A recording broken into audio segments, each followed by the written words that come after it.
महाराष्ट्र विधानसभा चुनाव में महाराष्ट्र नवनिर्माण सेना यानी MNS प्रमुख राज ठाकरे का हिंदुत्व अवतार दिख रहा है।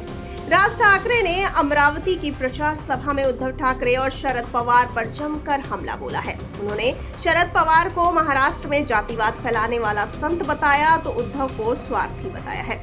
उन्होंने कहा कि हिंदू बिखरे हैं, सिर्फ दंगे के समय साथ आते हैं और मुस्लिम महाविकास अघाड़ी को वोट देने के लिए मस्जिदों से फतवे निकाल रहे हैं।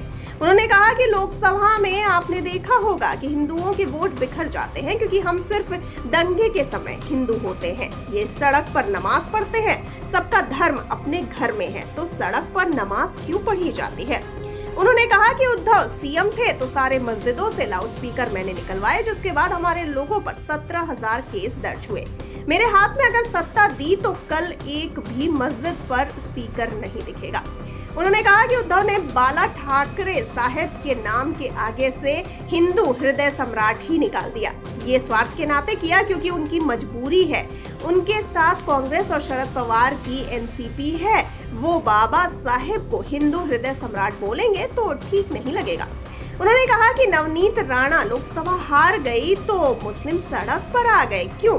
इसके पहले भी अमरावती में दंगे हुए हैं। एक बार सत्ता दो, इन सबको मैं ठीक कर दूंगा। हिंदुत्व का माहौल खराब और कम करने के लिए हिंदुओं को जाति जाति में बांट दिया क्योंकि महाराष्ट्र में एक संत काम कर रहे हैं, उनका नाम है संत शरद चंद्र पवार।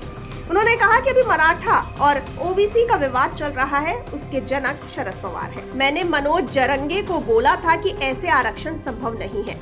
उन्होंने कहा कि उद्धव ने अब हर जिले में शिवाजी का मंदिर बनाने की बात कही है। क्यों भाई, शिवाजी के पुतले कम बढ़ गए हैं क्या? सिंधु दुर्ग में तेज हवा से पुतला गिरा, ऐसा हो नहीं सकता, लेकिन पुतले से अच्छा है कि शिवाजी के किले को सहेजा जाए, उनकी रक्षा करो।